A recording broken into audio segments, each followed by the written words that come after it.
الحمد لله رب العالمين. الصلاة والسلام على أشرف الأنبياء والمرسلين محمد وعلى آله وأصحابه أجمعين. أما بعد، فأعوذ بالله من الشيطان الرجيم. بسم الله الرحمن الرحيم. إذ قالت امرأة عمران رب إني نذرت لك ما في بطني محررا فتقبل مني إنك أنت السميع العليم. رب اشرح لي صدري ويسر لي أمري واحلل عقدة من لساني يفقهوا قولي. اللهم ألهمني رشدي وأعذني من شر نفسي ومن سيئات أعمالي. സർവശക്തനായ അള്ളാഹുവിൻ്റെ വിധിവിലക്കുകൾ രഹസ്യവും പരസ്യവുമായ ജീവിതത്തിൽ അങ്ങേയറ്റം സൂക്ഷിക്കണമെന്ന് ആദ്യമായി ഞാൻ എന്നെയും നിങ്ങൾ ഓരോരുത്തരെയും ഓർമ്മപ്പെടുത്തുന്നു, ഉണർത്തുന്നു. അർഹമുർ റഹീമായ അല്ലാഹു തആല നമ്മുടെ ജീവിതത്തിൽ എന്തെല്ലാം തെറ്റുകളും ദോഷങ്ങളും സംഭവിച്ചിട്ടുണ്ടോ അള്ളാഹുവിൻ്റെ അതിമഹത്തായ കാരുണ്യം കൊണ്ട് നമുക്ക് മാപ്പാക്കി തരുമാറാകട്ടെ. നമ്മുടെ ആയുസ്സിൽ എത്ര കാലം ശേഷിക്കുന്നുണ്ടോ അത്രയും കാലം തഖ്വയോടുകൂടി ശ്രദ്ധയോടുകൂടി ജീവിക്കുവാനും അള്ളാഹുവിൻ്റെ പൊരുത്തം നേടുവാനും അവസാനം ഈമാനോടുകൂടി മരിക്കാനുമുള്ള മഹാസൗഭാഗ്യം അള്ളാഹു നമുക്കും നമ്മളുമായി ബന്ധപ്പെട്ടവർക്കും നൽകി അനുഗ്രഹിക്കുമാറാകട്ടെ. രോഗികളായ വീടുകളിൽ, ആശുപത്രികളിൽ കഴിയുന്ന ആളുകൾ അള്ളാഹു അവർക്ക് ആജിലും മുസ്തമിറുമായ ശിഫാ പ്രദാനം ചെയ്യുമാറാകട്ടെ. ദുആ കൊണ്ട് വസിയത്ത് ചെയ്തവർ അള്ളാഹു അവരുടെ ഹലാലായ ഉദ്ദേശങ്ങൾ സഫലീകരിക്കുകയും പ്രയാസങ്ങൾ മാറ്റിക്കൊടുക്കുകയും ചെയ്യുമാറാകട്ടെ. നമ്മുടെ നാടുകളിൽ നിന്നും ആരെല്ലാം ഹജ്ജിന് വേണ്ടി പുറപ്പെട്ടിട്ടുണ്ടോ അള്ളാഹു അവർക്കും നമുക്കും മഖ്ബൂലും മബ്രൂറുമായ ഹജ്ജും ഉംറയും ചെയ്യാനുള്ള തൗഫീഖ് നൽകുമാറാകട്ടെ. അവരെല്ലാ നിലയിലും കബൂലാക്കി ആരോഗ്യത്തോടുകൂടി നാട്ടിലെത്താനും അള്ളാഹു തൗഫീഖ് നൽകട്ടെ. ബഹുമാനമുള്ള മുഅ്മിനീങ്ങളെ, സത്യവിശ്വാസികളെ, അള്ളാഹുവിൻ്റെ അതിവിശിഷ്ട പടപ്പുകളായ മനുഷ്യവിഭാഗം, ആ മനുഷ്യവിഭാഗവും അതുപോലെയുള്ള മറ്റു ജന്തുജാലങ്ങളൊക്കെ പരിശോധിച്ച് നോക്കിയാൽ അടിസ്ഥാനപരമായി രണ്ട് വിഭാഗങ്ങൾ നമുക്ക് കാണാം. ഒന്ന് പുരുഷ വിഭാഗത്തിനെയും രണ്ട് സ്ത്രീ വിഭാഗത്തിനെയും.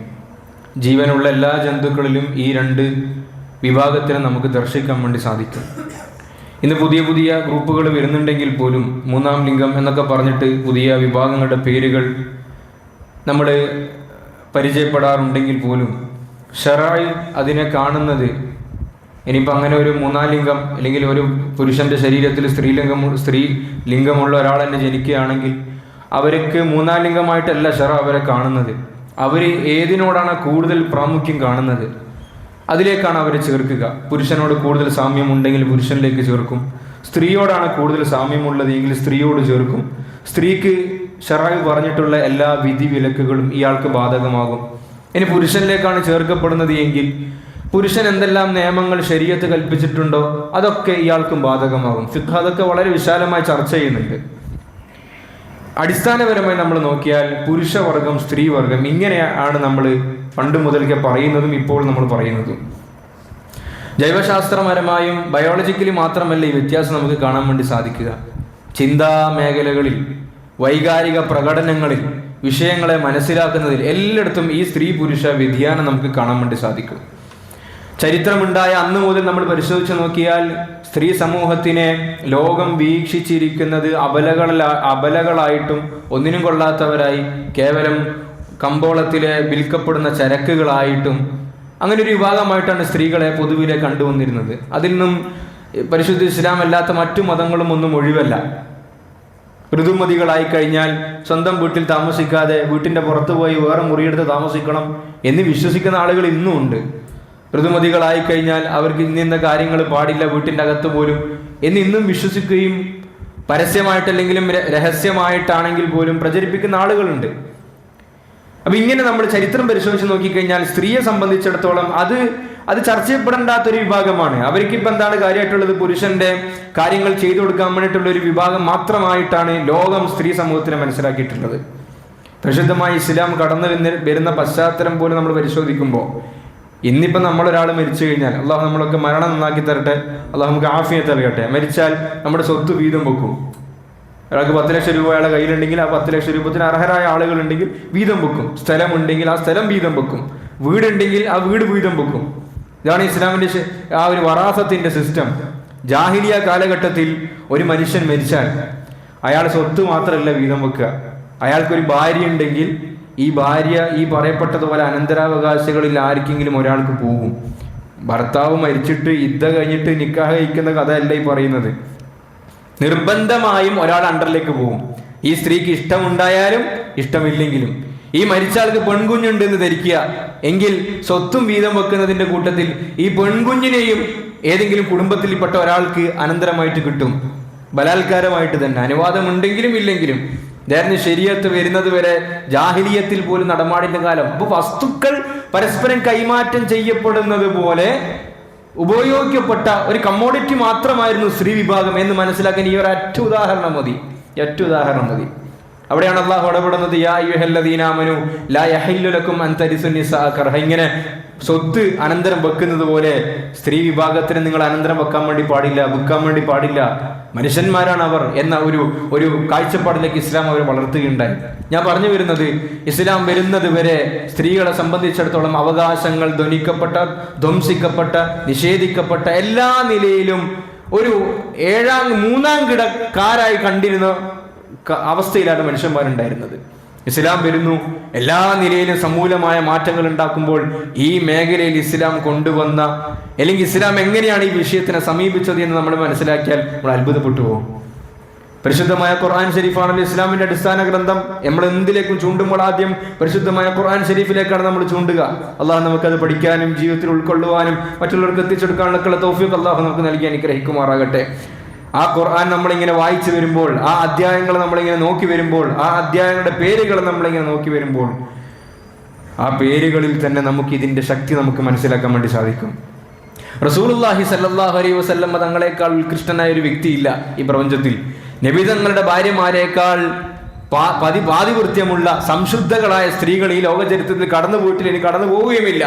ഖുർആൻ ഷരീഫ് നോക്കിയാൽ ഒരു സൂറത്ത് ഖദീജ നമുക്ക് കാണാൻ സാധിക്കൂല. ഖദീജ ബിയുമായി ബന്ധപ്പെട്ടൊരു സൂറത്ത് ഫാത്തിമ. നബി തങ്ങൾക്ക് അങ്ങേറ്റം ഇഷ്ടപ്പെട്ട മകളാണ് ഫാത്തിമ ബി റളിയല്ലാഹു അൻഹ. ഒരു സൂറത്ത് അങ്ങനെ നമുക്ക് കാണാൻ കഴിയില്ല, അങ്ങനെ ഒരു സൂറത്ത് ഇല്ല. സൂറത്ത് ആയിഷ, ഇവർക്ക് എത്ര ഇഷ്ടമുള്ള ഭാര്യയായിരുന്നു ആയിഷ ബി റളിയല്ലാഹു അൻഹ. ആയിഷ ബീവിന്റെ നെഞ്ചിൽ ചാഞ്ഞു കിടന്നിട്ടാണ് ഹബീബി ലോകത്ത് നിന്ന് വഫാത്തായി പോയത്. പക്ഷെ സൂറത്ത് ആയിഷ നമുക്ക് കാണാൻ പറ്റൂല. എന്നാൽ ഒരു നബി പോലുമല്ലാത്ത, ഒരു നബിയുടെ ഭാര്യ പോലുമല്ലാത്ത, ഒരു നബിയുടെ മകള് പോലുമല്ലാത്ത ഒരു വ്യക്തിയുടെ പേരിനെ, ഒരു സ്ത്രീനാമത്തിനെ അല്ലാഹു തആല ഒരു അധ്യായത്തിന്റെ നാമമായി നിശ്ചയിച്ചിട്ടുണ്ട് എങ്കിൽ അവിടെ സ്ത്രീക്കുള്ള വിലയാണ് അല്ലാഹു നമുക്ക് കാണിച്ചു തരുന്നത്. സൂറത്ത് മറിയം ബിബി റളിയല്ലാഹു തആല അൻഹ ഒരു നബിയുടെ മകളല്ല, പിന്നെ കല്യാണം കഴിക്കാത്തതുകൊണ്ട് നബിന്റെ ഭാര്യയല്ല, അല്ലെങ്കിൽ മറ്റെന്തെങ്കിലും ഒരു ദർജയിൽ പോയി പറഞ്ഞാൽ സ്ത്രീകൾക്ക് പിന്നെ നുബുവത്തില്ലാത്തതുകൊണ്ട് മറിയം ബിബി നബിയല്ല. എന്നിട്ടും അല്ലാഹു തആല സൂറത്തു മറിയം എന്ന പേരിൽ ഒരു സൂറത്തിനെ അവതരിപ്പിക്കുകയാണ്. മുൻകഴിഞ്ഞു പോയ ചരിത്ര ആ സൂറത്തും മറിയമും ബീവി റളിയല്ലാഹു അൻഹയുമായി ബന്ധപ്പെട്ട് ലോകം പഠിക്കണം, കേൾക്കണം എന്ന നിലക്ക് അല്ലാഹു ഒരു പേര് വെക്കാൻ. നിങ്ങൾ നോക്കി, റസൂലുള്ളാഹി സ്വല്ലല്ലാഹു അലൈഹി വസല്ലം തങ്ങൾക്ക് ജീവിതത്തിൽ, കുടുംബ ജീവിതത്തിലുണ്ടായ, വ്യക്തി ജീവിതത്തിലുണ്ടായ ഏറ്റവും വലിയ വിഷമുള്ള സംഭവം ആയിഷ ബീവി റളിയല്ലാഹു തആല അൻഹയുടെ അപവാദവുമായി ബന്ധപ്പെട്ടിട്ടാണ്. ബനിൽ മുസ്തലഖ് യുദ്ധം കഴിഞ്ഞ് തിരിച്ചു വരുന്ന വളരെ നമുക്ക് പലവട്ടം പറഞ്ഞതാണ്. ആയിഷ ബീവി റളിയല്ലാഹു അൻഹുവിനെയും സഫ്വാൻ റളിയല്ലാഹു അൻഹുവിനെയും ബന്ധിപ്പിച്ചുകൊണ്ട് മുനാഫിഖീങ്ങൾ അപവാദം പ്രചരിപ്പിക്കുന്നു. 40 ദിവസത്തോളം ഈ വിഷയമായി വഹയൊന്നും വരുന്നില്ല. നബി തങ്ങൾ അങ്ങേയറ്റം പ്രയാസത്തിൽ. ഈ സമയത്ത് അല്ലാഹു ആയത്തിറക്കി വിഷയത്തിൽ തീർപ്പ് കൽപ്പിക്കുന്നുണ്ട്. ആയിഷ ബീവി കുറ്റവിമുക്തയാണ്, ഒന്നും ചെയ്തിട്ടില്ല. പക്ഷെ അവിടെ പോലും അല്ലാഹു ആയിഷ ബീവിന്റെ പേരെടുത്ത് പറഞ്ഞിട്ടില്ല. അത്ര ആവശ്യമായൊരു ഘട്ടമായിരുന്നത്. നബി സല്ലല്ലാഹു അലൈഹി വസല്ലം തങ്ങൾ വന്നിട്ട് പറയാണ്, എന്റെ ഭാര്യ ഒന്നും ചെയ്തിട്ടില്ല, തെറ്റുകാരില്ല എന്ന് പറഞ്ഞ സമൂഹം പറയും നിങ്ങൾ നേതാവായിട്ട് പറയുന്നതാണെന്ന് പറയും. ആയത്തിറങ്ങുമ്പോ അല്ലാഹു തആല പേര് പരാമർശിക്കാൻ പറ്റും, പക്ഷെ പരാമർശിച്ചില്ല. ഇന്നല്ലദീന ജാഊ ബിൽ ഇഫ്കി ഉസ്ബത്തും മിൻകും എന്ന് തുടങ്ങുന്ന സുദീർഘമായ സൂറത്തു നൂറിന്റെ ആയത്തുകളിൽ ഗോപ്യമായിട്ടാണ്, പരോക്ഷമായിട്ടാണ് അല്ലാഹു തആല ആയിഷ ബിയെ പരാമർശിക്കുന്നത്. ഉലൈക മുബറഊന മിമ്മാ യഖൂലൂൻ. എന്നിട്ട് പോലും അല്ലാഹു തആല മറിയം ബീവി റളിയല്ലാഹു തആല അൻഹയുടെ പേര് പരാമർശിച്ചിട്ട് ഒരു സൂറത്ത് പറഞ്ഞിട്ടുണ്ട് എങ്കിൽ അത് മുഅ്മിനീങ്ങൾ ഒന്ന് കാതോർക്കേണ്ടതുണ്ട് എന്നതാണ് അള്ളാഹു നമ്മോട് പറയുന്നത്. അള്ളാഹു തൗഫീഖ് നൽകി അനുഗ്രഹിക്കുമാറാകട്ടെ. ആരാണ് മറിയം ബീവി റളിയല്ലാഹു തആല അൻഹ? ബനൂ ഇസ്രായേലിൽപ്പെട്ട ആബിദായ ഒരു മനുഷ്യനുണ്ടായിരുന്നു. അയാൾ നബിയൊന്നല്ല, ഇമ്രാൻ. നമ്മൾ കേട്ടിട്ടുണ്ടാവും, സൂറത്ത് ബഖറ കഴിഞ്ഞാൽ നമ്മൾ വന്നത് ആലു ഇമ്രാൻ, ഇമ്രാന്റെ കുടുംബം. മറിയം ബീവിയെ പറ്റി പറഞ്ഞു, മറിയം ബീവിൻ്റെ വാപ്പയെ പറ്റി പറഞ്ഞു, മറിയം ബീവിൻ്റെ ഉമ്മാനെ പറ്റി പറഞ്ഞു. പേര് പറഞ്ഞിട്ടില്ല, ഉമ്മാനെ പേര് പറഞ്ഞിട്ടില്ല, ഉമ്മാനെ പറ്റി പറഞ്ഞു.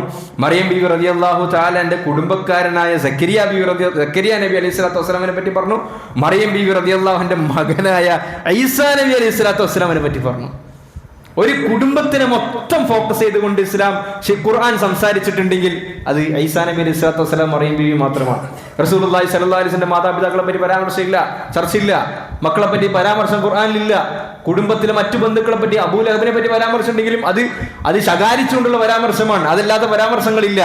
ഒരു വ്യക്തിയും ആ വ്യക്തിയുടെ കുടുംബവുമായി ഇസ്ലാം ബന്ധിപ്പിച്ചുകൊണ്ട് ഖുർആൻ ബന്ധിപ്പിച്ച് നമ്മളോട് സംസാരിക്കുന്നുണ്ടെങ്കിൽ അവിടെ നമുക്ക് എന്തൊക്കെയോ ചിന്തിക്കാനുണ്ട്, നമ്മൾ എന്തൊക്കെയോ ആലോചിക്കാനും പഠിക്കാനുമുണ്ട് എന്നാണ് അള്ളാഹു നമ്മോട് പറഞ്ഞിരുന്നത്. ഇദ് ഖാലത് ഇംറഅതു ഇമ്രാന റബ്ബി ഇന്നി നദർതു ലക മാ ഫീ ബത്നി മുഹററൻ ഫതഖബ്ബൽ മിന്നി. മറിയം ബീവിയെ പറയുന്നതിന് മുമ്പ് മറിയം ബീവിന്റെ ഉമ്മാനെ വാപ്പാനെ പറ്റി പറയണം. ആബിദായ ആ ഇമ്രാൻ എന്ന് പറയുന്ന വ്യക്തി, അദ്ദേഹത്തിന്റെ ഭാര്യ ഹന്നത്ത് ബീവി റളിയല്ലാഹു തആല അൻഹ, ഇവർക്ക് മക്കൾ ഒരുപാട് നാളായിട്ടില്ല. ഭയങ്കര വിഷമത്തിലും ദുഃഖത്തിലുമാണ്.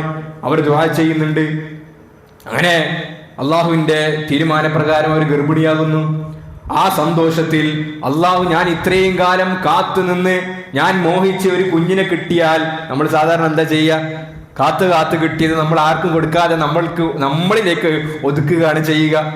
കുറേ കാലമായിട്ട് നമുക്ക് കിട്ടാത്തൊരു സാധനം കിട്ടിക്കഴിഞ്ഞാൽ നമ്മളത് ഷെയർ ചെയ്യോ അല്ല നമ്മുടെ അടുക്കൽ വെക്കോ? നമ്മുടെ അടുത്തൊക്കെ ആർക്കും കൊടുക്കൂല.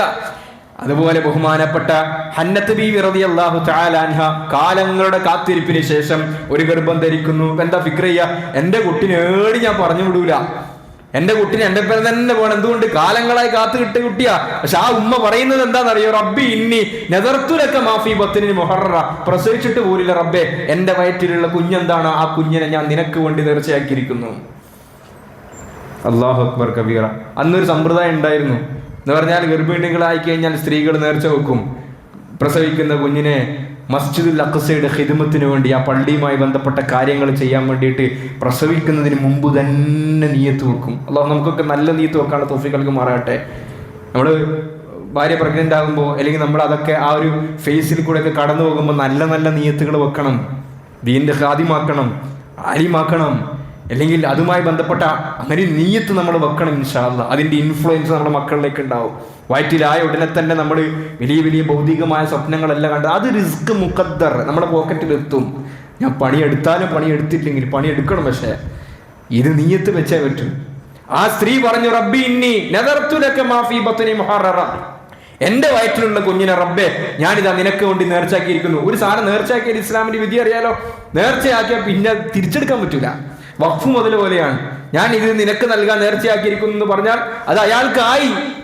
ഇനി ഞാൻ കൊടുത്താലും കൊടുത്തില്ലെങ്കിലും അയാളുടെ കസ്റ്റഡിയാണ്, എനിക്ക് തിരിച്ചെടുക്കാൻ പാടില്ല. ഉമ്മ പറയാണ്, റബ്ബേ ഞാൻ ഇതാ നേർച്ചയാക്കിയിരിക്കുന്നു. എന്തിന്? മസ്ജിദുൽ അഖ്സക്ക് ഖിദ്മത്ത് ചെയ്യാൻ. അപ്പോൾ ഹന്നത്ത് ബീവി റളിയല്ലാഹു അൻഹ ധരിക്കുന്നത് ഒരു ആൺകുഞ്ഞിനെ കിട്ടുമെന്നാണ്. കാരണം ഒരു പുരുഷന് പള്ളി ഖിദ്മത്ത് ചെയ്യാൻ പറ്റുന്നത് പോലെ സ്ത്രീക്ക് ചെയ്യാൻ പറ്റിക്കൊള്ളണമെന്നില്ല. സ്ത്രീക്ക് പണ്ട് ഖിദ്മത്ത് ചെയ്യാൻ പറ്റുമോ? പറ്റും. റസൂലുള്ളാഹി സ്വല്ലല്ലാഹു അലൈഹി വസല്ലം കാലഘട്ടത്തിൽ പള്ളി അടിച്ചു വാരിയിരുന്ന ഒരു സ്ത്രീ തന്നെ ഉണ്ടായിരുന്നു. നമ്മളതിനെ ആ അർത്ഥത്തിൽ നമ്മൾ മനസ്സിലാക്കണം. പുരുഷന്മാരുമായി ഇടകലരാതെ ആ നിലക്ക് ഖിദ്മത്ത് ചെയ്തിരുന്ന ഒരു സ്ത്രീ ഉണ്ടായിരുന്നു. ഈ സ്ത്രീ മരിച്ചു പോയത് റസൂലുള്ളാഹി സ്വല്ലല്ലാഹു അലൈഹി വസല്ലം പിന്നീടാണ് അറിഞ്ഞത്. ഒരു പാവപ്പെട്ട സ്ത്രീയായിരുന്നു. നിബിധങ്ങൾ അറിഞ്ഞു. സഹാബാക്കളോട് ചോദിച്ചല്ല, ആ പള്ളി അടിച്ചു വാരാൻ വന്നിരുന്ന ആ വയോധികയായ സ്ത്രീ, പ്രായം ചെന്ന സ്ത്രീയാണ്, ചെറുപ്പക്കാരിയല്ല. ആ സ്ത്രീ മരണപ്പെട്ടത് നിങ്ങൾ എന്തുകൊണ്ട് എന്നെ അറിയിച്ചില്ല? റസൂലുള്ളാഹി സ്വല്ലല്ലാഹു അലൈഹി വസല്ലം സഹാബാക്കൾ, നബിയെ അതൊരു അടിച്ചു വാരാൻ വരുന്ന സ്ത്രീയല്ലേ, അങ്ങനെ ആരൊക്കെ വന്നു പോകാറുണ്ട്, ഒക്കെ തങ്ങൾ അറിയേണ്ടതുണ്ടോ? രാജാവല്ലേ, പ്രധാനമന്ത്രിയല്ലേ, പ്രധാനമന്ത്രിയുടെ എത്തേണ്ടത് മാത്രമല്ല എത്തൂ. അതിങ്ങനെ കാറ്റഗറൈസ് ചെയ്യാൻ വേണ്ടി കീഴിൽ കുറേ ആളുകൾ ഉണ്ടാവില്ല. വിവരങ്ങളൊന്നും ഡയറക്റ്റ് എത്തൂല. മാനേജറെ ചെവിയിലേക്ക് വിവരങ്ങൾ ഒരിക്കലും ഡയറക്റ്റ് എത്തില്ല. ഫിൽട്ടർ ചെയ്ത് അയാൾ കേൾക്കേണ്ടത് മാത്രം, അയാൾ എന്ത് കേൾക്കണം എന്ന് തീരുമാനിക്കുന്ന ഒരു ശിങ്കിടികളാണ്. നമുക്ക് മനസ്സിലാക്കി തീരുമാനാകട്ടെ. റസൂലുള്ളാഹി സ്വല്ലല്ലാഹു അലൈഹി വസല്ലം നമ്മുടെ സഹാബാക്കൾ യാ റസൂലല്ലാഹ് ഈ വിവരങ്ങളൊക്കെ അങ്ങെന്തിനാണ് അറിയുന്നത് നമ്മൾ ധരിച്ചു. ഒരു കേവലം അടിച്ചു വാരുന്ന സ്ത്രീയല്ലേ. നബി തങ്ങൾ പറഞ്ഞു ദുല്ലൂനി അലാ ഖബരിഹ, അവളെ ഖബർ കാണിക്കുന്നു പറഞ്ഞു. എനിക്ക് അവളെ എവിടെയാണ് ഖബറടക്കിയെന്ന് കാണിക്കുന്നത്. റസൂലുള്ളാഹി സ്വല്ലല്ലാഹു അലൈഹി വസല്ലം ആ ഖബറിന്റെ അടുക്കൽ പോയി ആ സ്ത്രീക്ക് വേണ്ടി ദുആ ചെയ്തു മുഹമ്മദ് റസൂലുള്ളാഹി സ്വല്ലല്ലാഹു അലൈഹി. അപ്പൊ ഞാൻ പറഞ്ഞത് അങ്ങനെ ഒരു വകുപ്പുണ്ട്, അത് അനുവദനീയമായ കാര്യമാണ്, അതിന്റെ ചിട്ടവട്ടങ്ങൾ പാലിച്ചുകൊണ്ട്. ഹന്നത്ത് ബീവി റളിയല്ലാഹു അൻഹ ധരിക്കുന്നത് ഒരാൺകുഞ്ഞിനെയാണ് കിട്ടിയാൽ പൂർണ്ണാർത്ഥത്തിൽ പള്ളിക്ക് വേണ്ടി ഖിദ്മത്ത് ചെയ്യാലോ. ഫലമ്മാ വദഅത്ഹാ, പ്രസവിച്ചു കഴിഞ്ഞപ്പോൾ കാണുന്നത് പെൺകുഞ്ഞിനെയാണ്. അല്ലാഹു അക്ബർ. നമ്മളാണെങ്കിൽ പിന്നെ പുതിയ അതിൻ്റെ ആ നേർച്ച വെച്ച് പോയി ഉസ്താദേ, ഇനിയിപ്പോൾ ആ നേർച്ച മാറ്റാൻ എന്തെങ്കിലും വകുപ്പുണ്ടോ? സ്ത്രീക്ക് വേണ്ടിയിട്ടാണ്, പുരുഷന് വേണ്ടിയിട്ടാണ് ഞാൻ വെച്ചത്, അത് സ്ത്രീ ആയിപ്പോൾ എന്തെങ്കിലും വേറെ എന്തെങ്കിലും വകുപ്പുണ്ടോ? കഫാർ കൊടുത്തുണ്ട്, കഫാർ കൊടുത്താൽ പരിഹരിക്കപ്പെടും. ശറയിൽ അങ്ങനെ ഒരു നേർച്ച വെച്ചു, നമുക്ക് പറ്റിയില്ല, 3 ദിവസം നോമ്പൊക്കെ എടുത്താൽ മതി. പക്ഷേ ഹന്നത്ത് ബീവി റളിയല്ലാഹു തആല എൻ്റെ വാക്ക് ഫലമ്മാ വദഅത്ഹാ, അവൾ പ്രസവിച്ചപ്പോൾ ഖാലത്ത്, ഹന്നത്ത് ബീവി പറഞ്ഞു റബ്ബി ഇന്നി വദഅത്ഹാ, പടച്ചോനെ ഞാൻ പെണ്ണിനെയാണല്ലോ പെറ്റത്, ഞാൻ പെണ്ണിനെയാണല്ലോ പ്രസവിച്ചത്. അള്ളാഹുടെ കൂട്ടിച്ചേർത്ത് പറയാണ് വല്ലാഹു അലം ബിമാ വദഅത്, അള്ളാഹ്ക്ക് അറിയാം ഇത് പെണ്ണാണെന്ന്. ഒരു പെണ്ണൊരിക്കലും ഒരു പുരുഷനൊരിക്കലും ഒരു സ്ത്രീയെ പോലെ ആകൂല എന്ന് അള്ളാഹുവിനറിയാം. അത് ഖുർആന്റെ വാക്കാണ്. ഏതായാലും ഹന്നത്ത് ബീവി റളിയല്ലാഹു തആല അൻഹ പറഞ്ഞു വഇന്നി സമ്മൈതുഹാ മറിയം, ഞാൻ ഈ കുഞ്ഞിന് മറിയം എന്ന് പേര് വെക്കുകയാണ്, മറിയം എന്ന് പേര് വെക്കുകയാണ്. നിങ്ങൾ ആലോചിക്കിൻ, ആ ഉമ്മ അന്ന് ആ വലിയൊരു നിയ്യത്ത് വെച്ചു.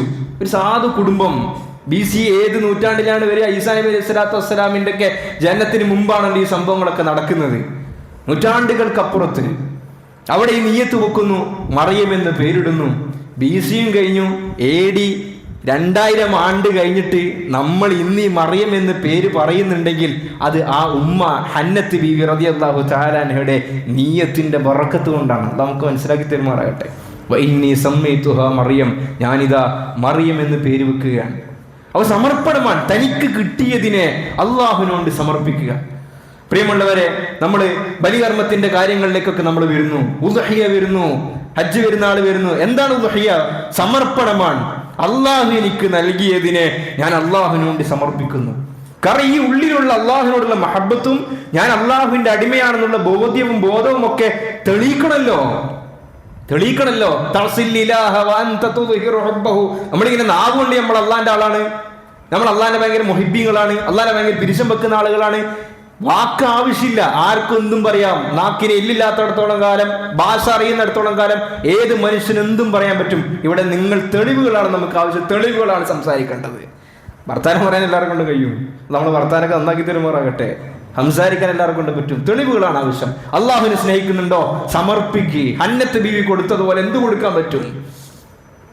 നമുക്ക് മനസ്സിലാക്കി തരുമാറാകട്ടെ. പ്രിയമുള്ളവർ, നല്ല അവസരമാണ് വരാൻ വേണ്ടി പോകുന്നത്. നിയ്യത്ത് വെക്കണം ഇൻഷാ അല്ലാഹ്.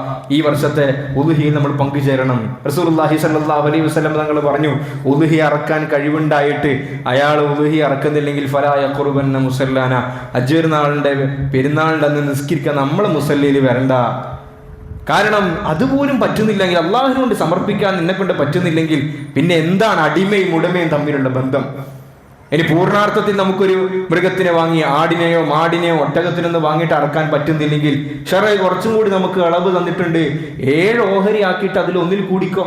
ഒരു മാടിനെ വാങ്ങിയിട്ട്, ആടിൽ നമുക്ക് ഈ പറഞ്ഞ പോലെ 7 ഭാഗാക്കാൻ പറ്റൂല.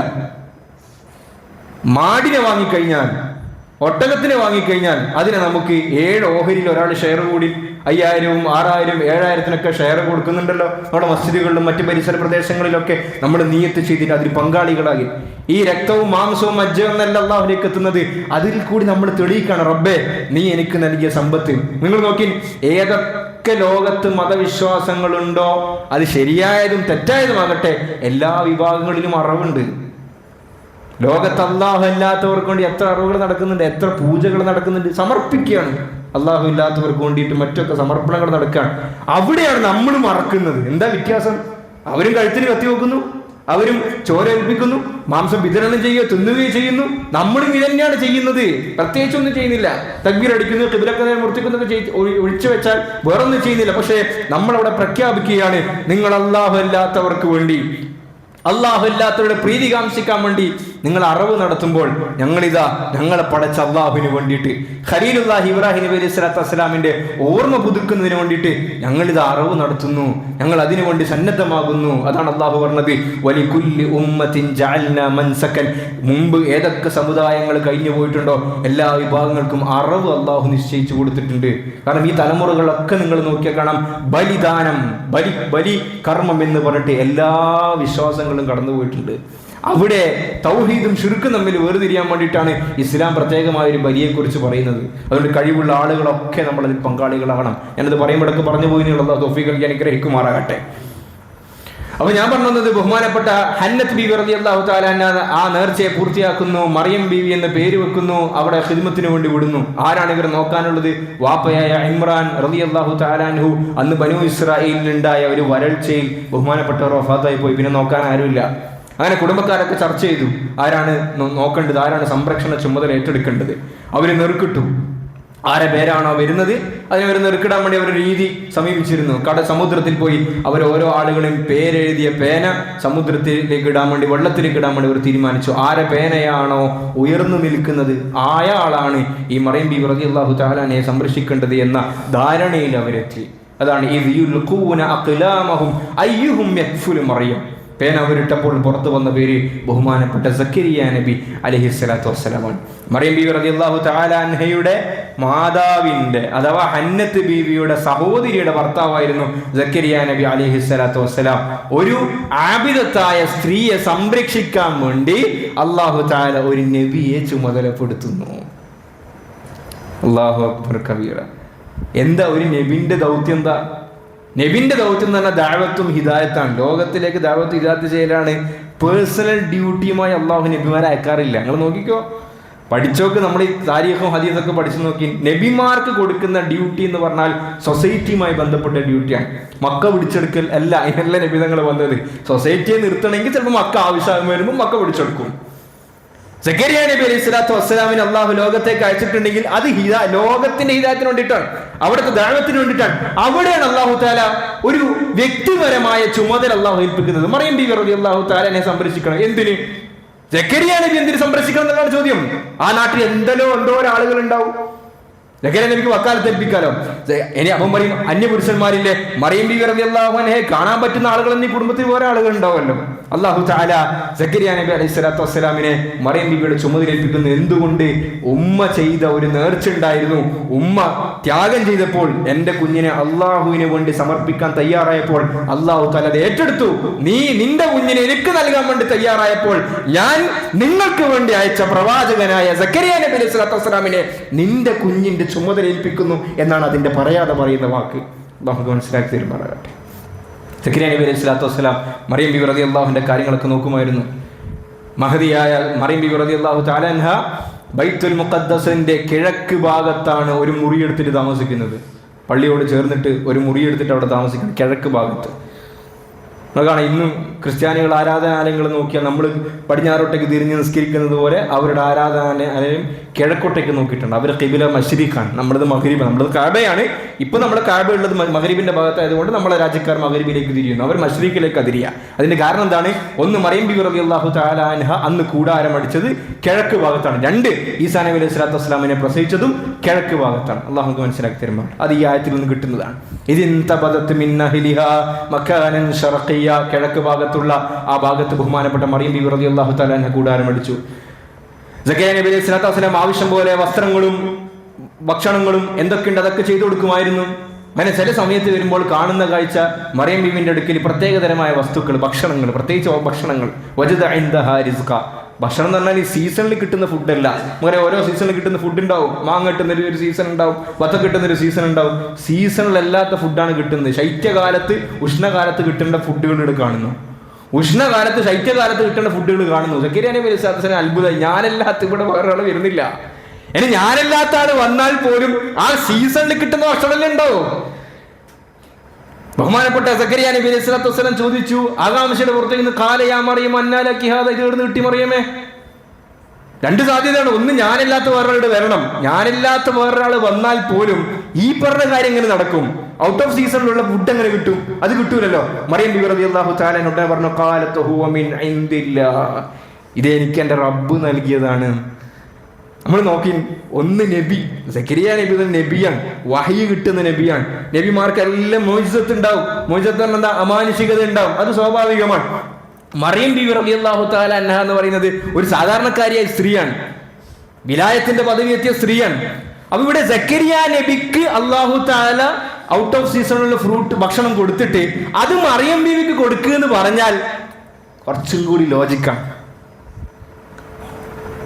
ഒന്നുകൂടി ഞാൻ പറയാ, സക്കരിയ നബി അലൈഹി സ്വലാത്തു വസ്സലാം നബി ആയതുകൊണ്ട്, മലക്ക് വരുന്നത് കൊണ്ട്, അദ്ദേഹത്തിന് മുഅ്ജിസത്തുള്ളത് കൊണ്ട് അള്ളാഹു സക്കരിയ നബിക്ക് ഈ പറഞ്ഞ ഭക്ഷണങ്ങൾ കൊടുക്കുന്നു.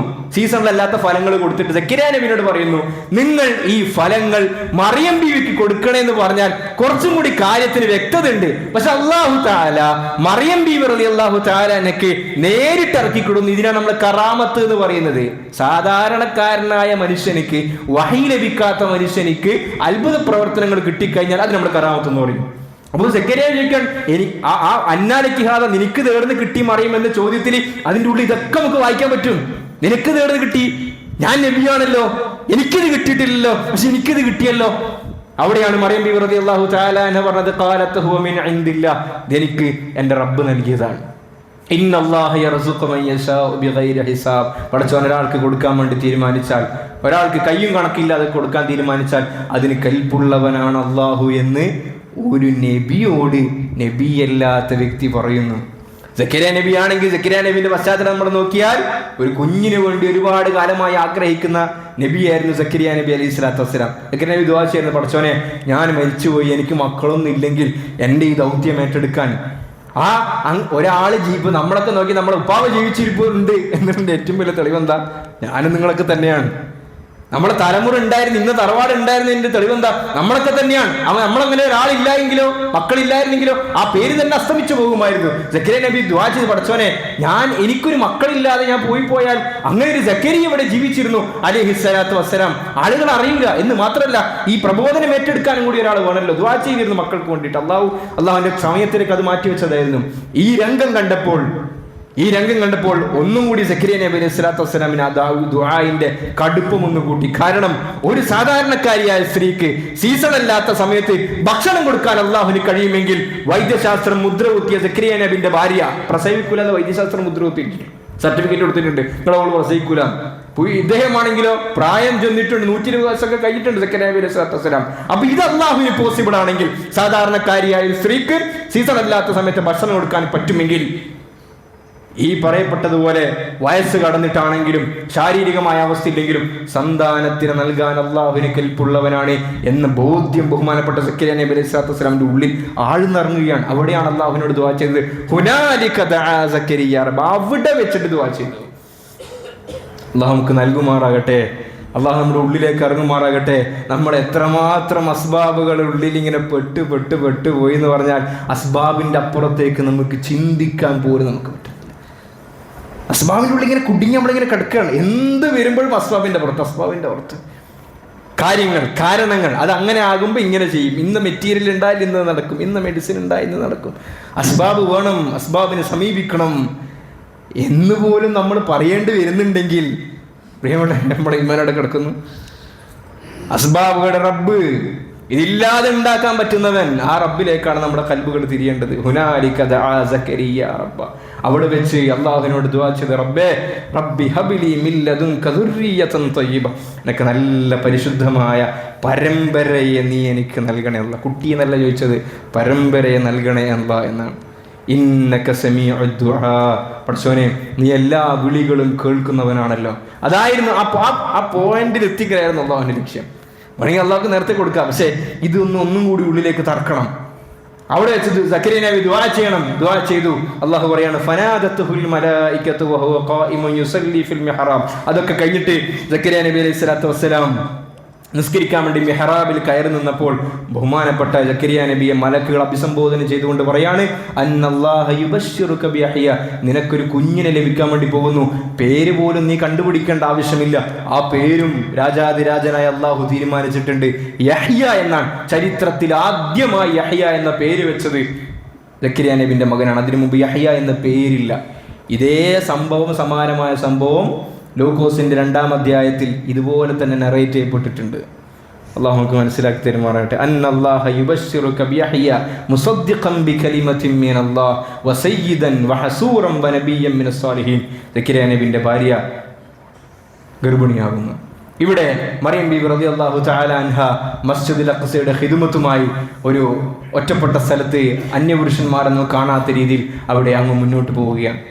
അള്ളാഹു നമുക്ക് കാര്യങ്ങൾ മനസ്സിലാക്കുവാനും ജീവിതത്തിൽ ഉൾക്കൊള്ളാനും തൗഫീഖ് നൽകി അനുഗ്രഹിക്കുമാറാകട്ടെ. ഇതിന് വിശാലമായ ബാക്കി ഭാഗങ്ങളുണ്ട്. അള്ളാഹു തൗഫീഖ് ചെയ്താൽ നമുക്ക് വരുന്ന ഖുതുബകൾ നമുക്ക് പറയാം. പ്രിയമുള്ളവർ, ഇതൊക്കെ നമ്മൾ പറയുമ്പോൾ നമ്മുടെ ജീവിതവുമായി നമ്മൾ ബന്ധിപ്പിക്കണം. ഈ ചരിത്രമൊക്കെ കേൾക്കുമ്പോൾ മനുഷ്യന്മാരെ പിശാച് എടുക്കുന്ന ഒരു തന്ത്രമുണ്ട്. ചരിത്രമൊക്കെ കേൾക്കുമ്പോൾ സ്വാഭാവികമായ തന്ത്രം, അവരൊക്കെ വലിയ വലിയ ആൾക്കാരല്ലേ, അത് മറിയം ബീവി അല്ലേ, അത് സക്കരിയ നബി അല്ലേ, അത് ഇന്ന ആളല്ലേ, അത് റസൂലുള്ളാഹി സ്വല്ലല്ലാഹു അലൈഹി വസല്ലം. പ്രിയമുള്ളവരെ, ഇത് അള്ളാഹു നമ്മളെ കേൾപ്പിക്കുന്ന എന്തിനാണെന്നറിയോ? അള്ളാഹു നമ്മളെ കൊണ്ട് പറയിപ്പിക്കുന്ന എന്തിനാണെന്നറിയോ? ശരിയാണ്, ഇവർ മറിയം ബീവിയാണ്, അത് സക്കരിയ നബിയാണ്, അത് റസൂലുള്ളാഹി സ്വല്ലല്ലാഹു അലൈഹി വസല്ലം. പക്ഷേ അവർക്ക് കൊടുത്തത് ആരാണ്? ആ ആള് ഇപ്പോഴുമുണ്ട്. അവർക്ക് കൊടുക്കുമ്പോൾ അള്ളാഹുവിന് എന്തൊക്കെ ഖുദ്റത്തുണ്ടോ ആ ഖുദ്റത്തുകളൊക്കെ ഇന്നുമുണ്ട്. അവർക്ക് കൊടുക്കുമ്പോൾ അള്ളാഹുവിന് എന്തൊക്കെ ശക്തിയും അജയ്യതയും ഉദ്ദേശങ്ങളുണ്ടോ അതൊക്കെ ഇന്നുമുണ്ട്. അവർ ചോദിച്ചപ്പോൾ അള്ളാഹു കൊടുത്തു. അടിമേ, നീ തയ്യാറാകുക അള്ളാഹുവിനോട് ചോദിക്കാൻ, അള്ളാഹു തരും എന്നാണ് ഇത് നമ്മളെ പഠിപ്പിക്കുന്നത്. അള്ളാഹു സുബ്ഹാനഹു വ തആല നമ്മുടെ അകക്കണ്ണുകൾ, നമ്മുടെ ഖുലൂബുകൾ അള്ളാഹു തുറന്നിരുമാറാകട്ടെ. ഖുർആനിൻ്റെ അധ്യാപനങ്ങൾ ഉൾക്കൊള്ളുവാനും ജീവിതത്തിൽ പ്രാവർത്തികമാക്കാൻ തൗഫീഖ് നൽകി അനുഗ്രഹിക്കുമാറാകട്ടെ. വാഖിറു ദഅവാനാ അനിൽ ഹംദുലില്ലാഹി.